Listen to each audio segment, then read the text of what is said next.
Assalamualaikum warahmatullahi wabarakatuh. Perkenalkan, nama saya Ageng Lasana Mentari dari Prodi Pendidikan Jasmani Kesehatan dan Rekreasi, Fakultas Pendidikan Olahraga dan Kesehatan, Universitas Pendidikan Indonesia. Kali ini saya akan membahas tentang teknik penetapan tujuan dan aktivitas olahraga. Tujuan adalah objek atau sasaran yang ingin dicapai pada waktu yang akan datang berupa standar kecakapan tertentu yang memberikan kekuatan dan pengarahan perilaku individu pada cara-cara yang diorganisasi dan memungkinkannya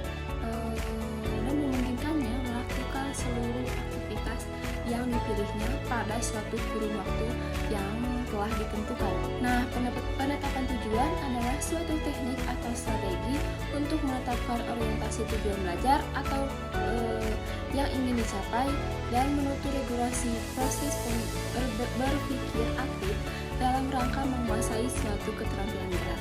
Nah, penetapan tujuan sebagai sebuah konsepsi atau konstruk psikologis memiliki 3 dimensi pokok, yaitu yang pertama, dimensi kekhususan, yang kedua tingkat kesulitan, dan kedekatan.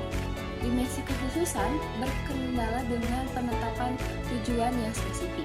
Tujuan yang spesifik memungkinkan individu untuk meningkatkan perasaan yakin karena kemajuannya lebih mudah diukur. Dimensi tingkat kesulitan berkenaan dengan adanya hubungan antara tingkat kesulitan dan tujuan dengan penampilan. Nah, sulit suatu tujuan maka mendorong penampilan yang lebih baik sampai pada batas kemampuan tertentu. Nah, dimensi kedekatan adalah proyeksi pencapaian tujuan dalam rentang waktu yang sangat dekat. Dimensi ini menyangkut proses pembagian suatu tujuan yang berjangka panjang ke dalam serangkaian sub-sub tujuan yang lebih realistik pencapaiannya, dan berfungsi juga nih untuk menuntun dan menjaga upaya selama proses berlangsung. Nah, penetapan tujuan dapat dibedakan menjadi penetapan tujuan hasil, tujuan proses, dan tujuan dinamik. Berdasarkan jangka waktu pencapaiannya, penetapan tujuan terdiri atas penetapan tujuan jangka pendek, menengah, dan panjang.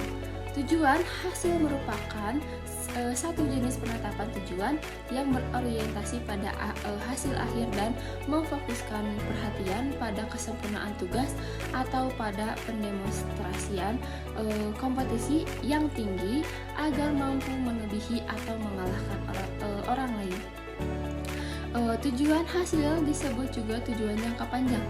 Tujuan proses adalah tujuan yang menekankan pada proses penguasaan keterampilan berkaitan dengan penggunaan teknik atau strategi yang dapat membantu atlet untuk menguasai suatu tugas-tugas tertentu.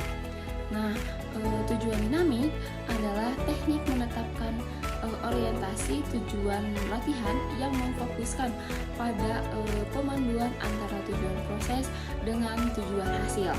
Nah, pada tujuan dinamik atlet melakukan sublimasi orientasi tujuan dari tujuan proses ke tujuan hasil, dan sublimasi dilakukan ketika proses dasar telah dikuasai. Nah, ada empat variabel yang mempengaruhi efektivitas penetapan tujuan, yaitu yang pertama itu kebutuhan untuk berprestasi, pengalaman masa lalu, yang ketiga umpan balik, dan yang terakhir adalah kompleksitas tugas. Dua kedekatan yang bisa digunakan untuk menjelaskan dinamika psikologis antara penetapan tujuan dengan hasil belajar, keterampilan gerak, dan penampilan olahraga, yakni pendekatan mekanistik langsung dan tidak langsung. Nah, tujuan proses memberikan pengaruh yang lebih tinggi dan signifikan terhadap hasil belajar keterampilan gerak dibandingkan dengan tujuan hasil. Nah, penetapan tujuan dinamik tidak hanya memberikan pengaruh lebih tinggi terhadap hasil belajar keterampilan gerak gitu ya, tetapi juga menumbuhkan efek motivasional, yaitu efikasi diri, reaksi diri, dan minat intrinsik yang lebih tinggi daripada jenis penetapan tujuan hasil dan proses.